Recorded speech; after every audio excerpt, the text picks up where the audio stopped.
नमस्कार, Kanchan kitchen recipe मध्ये आपलं सर्वांचं मनापासून स्वागत आहे। आज काय शिकायचंय तुम्हाला? आज मी तुम्हाला अळूची वडी शिकवते। आता या ठिकाणी बघा, मी काही अळूची पाने घेतलेली आहेत। आता माझ्याकडे मोठी पण आहे आणि अशी छोटी पण आहे। ही छोटी माझ्या पाठीमाग लावलेली आहेत परड्यामध्ये, आणि हे जे मोठं पान आहे ते शेजारी आमच्या काकूच्या तिथं आहे। मी तुम्हाला रेसिपी दाखवण्यासाठी आणलेलं आहे। आता काय करायचं सांगतो। ज्या वेळेला तुम्ही आळूची पानं बाजारातून आणता त्यावेळेला त्याचा देठ असा एकदम चॉकलेटी पाहिजे, नाहीतर त्या पानामुळे तुमच्या घशामध्ये गवगवणं वगैरे असं होतं खाल्ल्यानंतर। बऱ्याच जणांचं मत असं आहे की आळूची वडी खाल्ल्यानंतर आम्हाला गवगवतं। ते कशामुळे गवगवतं हे पण मी तुम्हाला सांगते। आता प्रथम आपण रेसिपी करताना काय करूया, या पानावर लिंबाचा रस करायचा। तसा मी कधी लावत नाहीये, पण बऱ्याच जणांचं काय मत आहे की आम्हाला आळूची वडी खाल्ल्यानंतर घशामध्ये गवगवल्यासारखं होतंय। मग ते कशामुळे होतं हे पण मी तुम्हाला सांगते।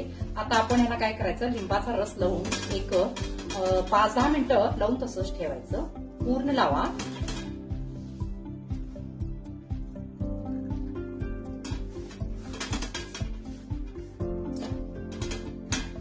ही पानं मी स्वच्छ धुवून घेतलेली आहेत, पुन्हा हे पान धुवायचं नाही। आता सगळ्या पानांना आपण लिंबाचा रस लावून घेऊया। हे पहा, सगळ्या पानांना मी लिंबाचा रस लावलेला आहे। तुमच्याकडे म्हणजे चिंचेचा कोळ असेल किंवा चिंचेचं पाणी करून सुद्धा तुम्ही लावला तरी चालतं, पण जास्त लावू नका, वडीला आंबटपणा येतो। आता हे 5-10 मिनिटं आपण असंच ठेवायचं, आणि आपण आता याला जे वापरतो कणिक ज्याला म्हणतो त्याची आपण तयारी करूया। मग त्यासाठी त्यात काय काय लागते बघा। आता या ठिकाणी मी या वाटीने, कुठलीही वाटी तुम्ही हे करा, 2 पीठ गव्हाचं पीठ घेतलेलं आहे, 1 वाटी ज्वारीचं पीठ, तांदळाचं पीठ 1 अर्धी वाटी माझ्याकडे होतं, मी मिक्स होतं, मी ते करून घेतलेलं आहे, आणि त्यानंतर डाळीचं पीठ 1 वाटी। लक्षात आलं का? गव्हाचं पीठ जास्त घ्यायचं, 2 वाटी गव्हाचं पीठ, 1 वाटी ज्वारीचं पीठ, अर्धी वाटी तांदळाचं पीठ आणि 1 वाटी बेसन पीठ।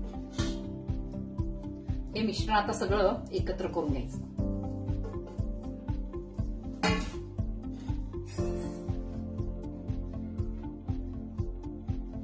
पीठ वेगवेगळे असल्यामुळं हे चांगलं हलवून घ्यायचं। आता याच्यामध्ये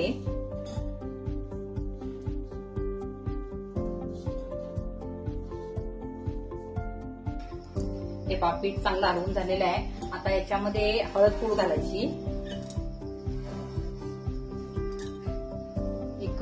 2 चमचे, या चमच्याने मी 2 चमचे हळद पूड घातलेली आहे।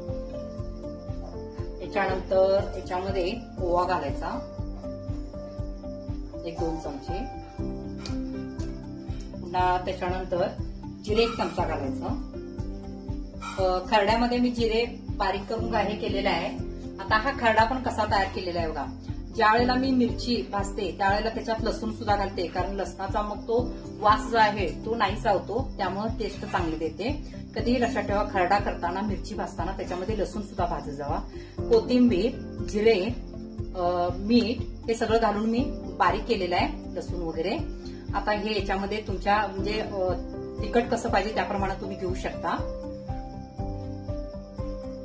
ही वडी जरा थोडीशी झणझणी झाली तर खूप छान लागते, शेवटी तुमच्या आवडीनुसार। आता या ठिकाणी मी खरडा घातलेला आहे, हळद घातलेली आहे, जिरे घातले, ओवा घातलेला आहे। आता याच्यामध्ये मीठ घालूया, कारण खरड्यामध्ये मीठ घातलेलं आहे, त्यामुळे थोडंसं घाला आणि पुन्हा नंतर बघून घाला।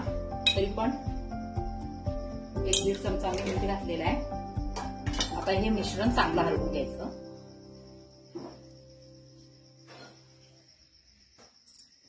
मिश्रण चांगलं मी हलवलेलं आहे। आता याच्यामध्ये बारीक केलेली कोथिंबीर घालायची आहे। याच्यामध्ये कोथिंबीर भरपूर घाला, खूप छान लागतात वड्या। माझ्याकडे थोडीशीच होती, खरड्यामध्ये पण मी घातली होती, त्यामुळे मी एवढीच घातलेली आहे। तुमच्याकडे असेल तर तुम्ही कोथिंबीर भरपूर घाला, खूप छान लागते वडी। आता हे मिश्रण आपण मळून घ्यायचं आहे.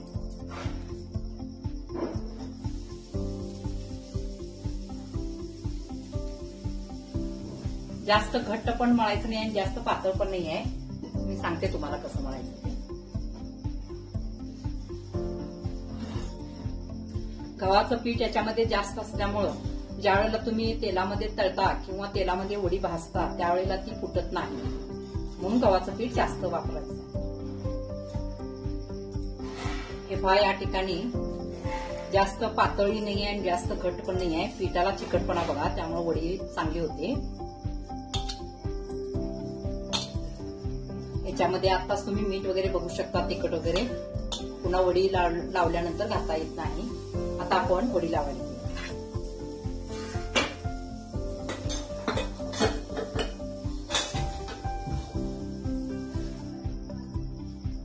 या ठिकाणी पान असं ठेवायचं आहे.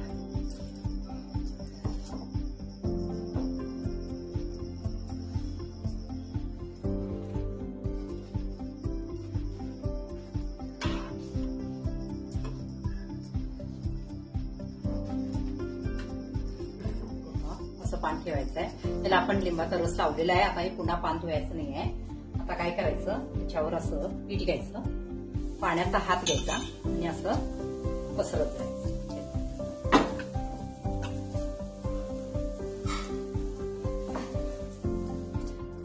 थोडंसं जाडसरच ठेवायचं, जास्त पातळ करायचं नाही आहे. पान मोठं असल्यामुळे पीठ पण भरपूर लागतं याला. हे टोकाची बाजू आहे ना, तिकडून आपल्याला दुमडायचं आहे, त्यामुळे त्या बाजूने पहिला प्रथम हे करूया. पान मोठं असल्यामुळं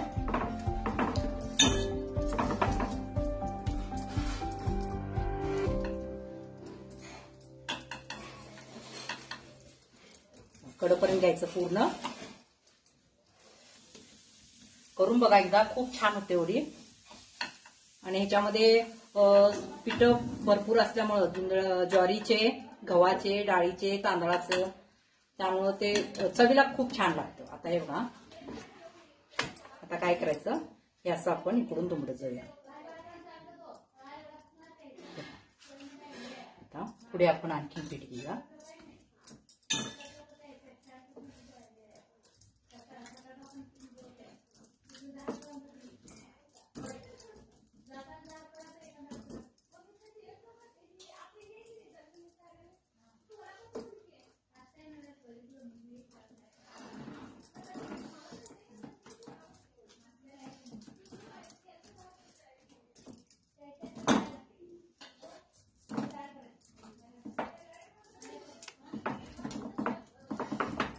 याला थोडंसं जाडच ठेवा, जास्त पातळ करू नका, वडीची चव बदलते.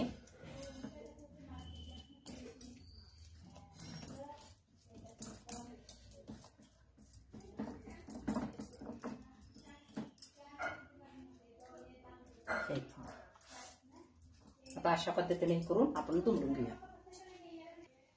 हे पहा, पूर्ण पानाला मी आता पीठ लावलेलं आहे. आता हे चांगलं दुमडून घ्यायचं आहे. अबदारच करायचं, जास्त असं दाबायचं नाहीये. हे पहा, आता हे वरळी मोठी झालेली आहे.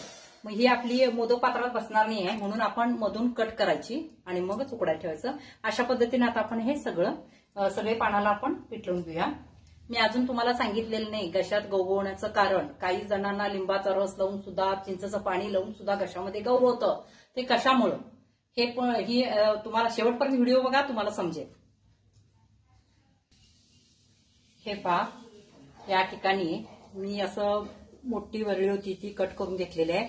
आता ही आपणाला, माझ्याकडे 2 पाणी होती मोठी, मग असं 4 झालेले आहेत. आता हे आपण काय करायचं आहे, उकडायला ठेवायचं आहे. मग आता या ठिकाणी मी कढईमध्ये पाणी घातलेलं आहे. त्या पाण्याला उकळी आल्यानंतरच त्या चाळणीला तेल लावायचं आणि त्याच्यावर हे ठेवायचं. आता या ठिकाणी माझ्याकडे बारीक पानं आहेत. मी आता याच्याबरोबर शिजायला घालणार नाही आहे, कारण ही 5 मिनिटांमध्ये शिजतात आणि याला कमीत कमी आपल्याला 10, 15, 20 मिनिटं द्यावं लागतं. ते का, आता तुम्ही काय म्हणणार, मग पान मोठं आहे त्यामुळे त्याला शिजायला वेळ लागतो. तसं नाहीये, तुम्हाला मी नंतर सांगते त्याला मी वेळ का जास्त देणार आहे. आता या ठिकाणी पाण्याला उकळल्यानंतर आपण त्याच्यावर हे ठेवायचं आहे. मग आपण याला तेल लावून घेऊया.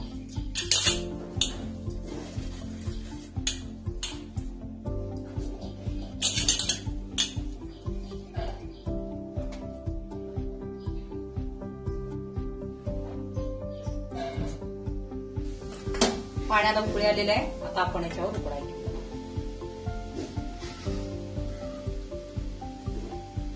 एक 5 मिनिटानं बघायचं. पाणी जर कमी झालं असेल तर त्याला खाली पाणी घाला.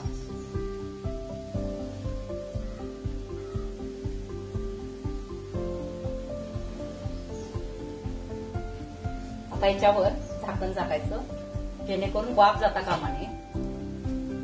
5 मिनिटानं 5 ते 6 मिनिटानं बघा. पाणी कमी झालं असेल तर पाणी घाला. 15 ते 20 मिनिटं आपल्याला हे शिजवायचं आहे. याच्यावर झाकण झाकलेलं आहे. आता एक 5 मिनिटांनी बघूया. पाणी कमी झालं असेल तर पुन्हा पाणी घाला. 5 ते 6 मिनिटं झालेले आहेत. आपण बघूया. मला वाटतं आणखी पाणी याला लागणार आहे. वरूनच घाला.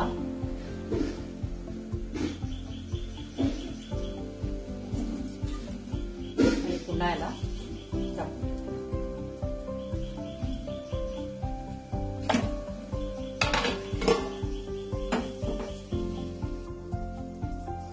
एक 15 मिनिटं झालेले आहेत. बघूया.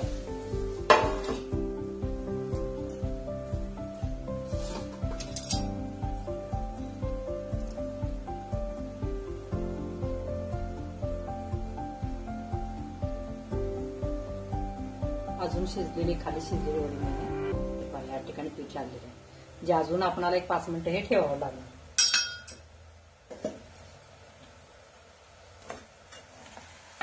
पाणी आहे थोडं. आणखी थोडं घालूया.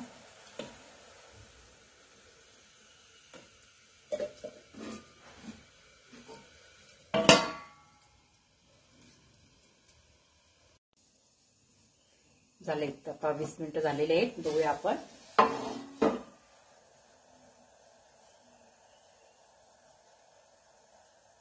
शिजलेल्या आहेत वड्या. आता ह्या काढायच्या आणि ज्या ह्या आपण केलेल्या आहेत छोट्या ह्या त्या आपण ह्या आपल्याला 5 ते 7 मिनिटांमध्ये शिजतात. आता ह्या सगळ्या आपण काढून घेऊया आणि त्या घालूया. या ठिकाणी काढलेले आहेत आपण. आता या ठिकाणी या छोट्या ह्याच्या केलेल्या घालूया.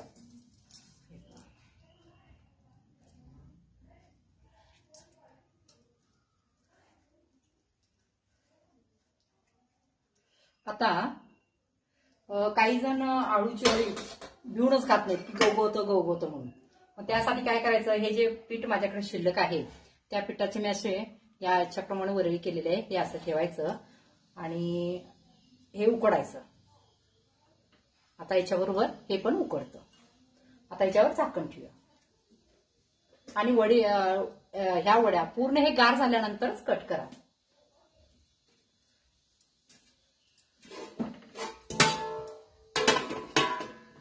एक 5-6 मिनिटांनी याला बघूया आपण. 10 मिनिटं झालेलं आहे.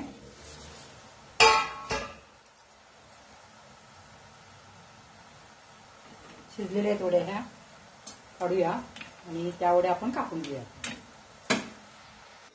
आता ह्या वड्या आपण कट करायच्या आहेत. त्यासाठी सुरीला आपण थोडंसं तेल लावायचं आणि कट करूया. जास्त जाड पण नाही आणि जास्त पातळ पण नाही. अशा पद्धतीने कट करा. गार झाल्यानंतर वडी खूप छान होते. अशा पद्धतीने आता आपण हे सगळे कट करून घेऊया.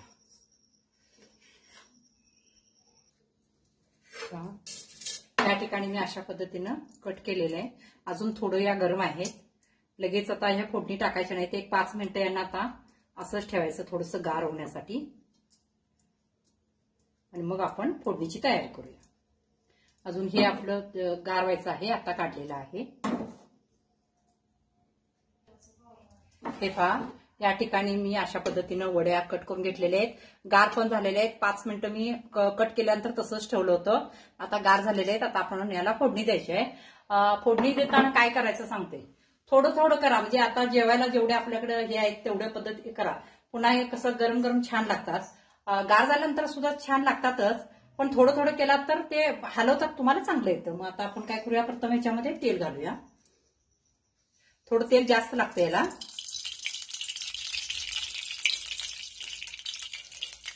आता हे तेल गरम होऊ द्या. मी पहिला थोडंच करणार आहे. तेल चांगलं तापलेलं आहे. आता याच्यामध्ये मोहरी घालायची आहे. मोहरी थोडी जास्तच लागते.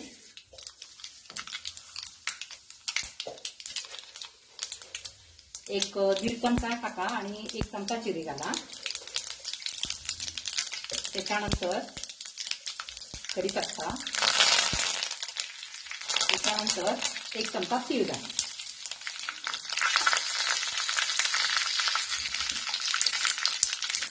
आणि लक्षात घ्या, हलवण्यासाठी उलात न म्हणता त्याला, याचा वापर करा म्हणजे चांगलं तुम्हाला हलवता येईल. आता याच्यामध्ये गॅस बारीक ठेवा आणि याच्यामध्ये आपण जिरे घालू. तुम्ही तळणार असाल तर तळू शकतात. आमच्यात तेलकट जास्त कोण खात नाही आहे, त्यामुळे मी अशा पद्धतीने करते.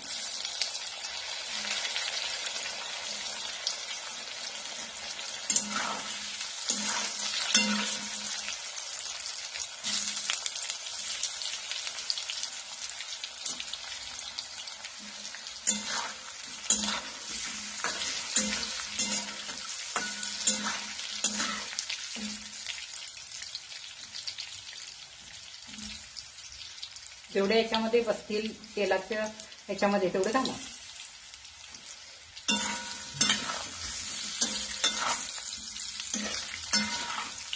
तीळ घातल्यामुळे याच्यावर तीळ खूप छान दिसतात आणि भाजल्यामुळे तीळ याला चव पण देतात.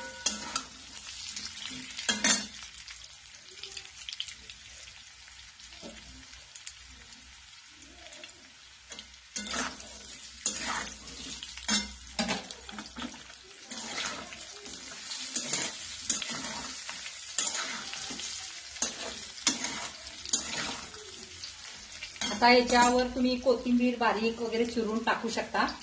ती पण तेलामध्ये भाजल्यामुळे खूप छान लागते. फक्त वरून टाकू नका, असं भाजतानाच कोथिंबीर टाका. आता हे चांगलं तुम्ही काय करा, करपूस भाजा, म्हणजे एक नंबर लागतं. आणि तुम्ही तळून घेणार असाल तर घेऊ शकता. आता अशा पद्धतीनं आपल्याला सगळ्या वड्या करायच्या आहेत. आणखीन एक मी तुम्हाला मगाशी दाखवलं होतं की माझ्याकडे थोडं पीठ शिल्लक होतं, म्हणून मी अशा पद्धतीने वरळी केलं, ते त्याच्याबरोबर शिजवलं आणि असं कट केलेलं आहे. आता काही जण आळूची वडी खात नाही, मग त्यावेळेला त्यांना हे अशा पद्धतीनं करून द्या.